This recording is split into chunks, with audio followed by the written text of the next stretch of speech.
High, আমার নাম প্রীতি আর আমি থাকি হাবড়াতে। এই ভিডিওটা তোমাদের সামনে তুলে ধরার একটাই কারণ, যারা প্রতিদিন ডেলি প্যাসেঞ্জারি করো তারা জানো, যারা প্রতিদিন হকারি করে তারা জেনারেল কম্পার্টমেন্টে উঠে কিভাবে অত্যাচারগুলো করে। হ্যাঁ, এটাকে অত্যাচারই বলা হয়।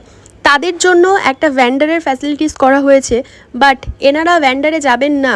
ভ্যান্ডারে এর জন্য যাবেন না কারণ তারা জেনারেল কম্পার্টমেন্টে উঠে নিজেদেরকে মনে করবেন আমরা প্রাইভেট জেট বুক করেছি, আমরা প্রাইভেট কার বুক করেছি। তারা ওভাবে ফ্যাসিলিটিসটা নেয়।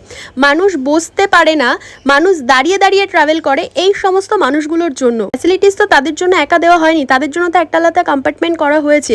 তারা ওই কম্পার্টমেন্টে কেন যাবে না? তারা প্রতিনিয়ত প্রতিদিন তারা জেনারেল কম্পার্টমেন্টে উঠবে, গেটগুলোকে ব্লক করে দাঁড়িয়ে থাকবে, ইভেন বসার জায়গার ওই জায়গাগুলোতেও তাদের জিনিসপত্র ছড়িয়ে ছিটিয়ে রাখবে।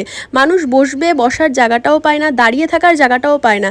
এদের যদি কেউ কিছু কোনো কথা বলতে চায়, কেউ যদি কোনো প্রোটেস্ট করতে চায়, তারপরে চিৎকার চেঁচামেচি করে এরা একদম ট্রেনটাকে পুরো মাথায় করে রাখবে। কেন, কিসের জন্য? এটা কি সত্যি ঠিক? এটা তো প্রোটেস্ট করাটা দরকার। এটা আমার সাথে কয়েকবার হয়েছে। তাদেরকে যদি আমরা বলতে যেতাম যে আপনারা একটু সাইড করে দাঁড়ান, তাদের বিশাল রকম চ্যাটাং চ্যাটাং কথা।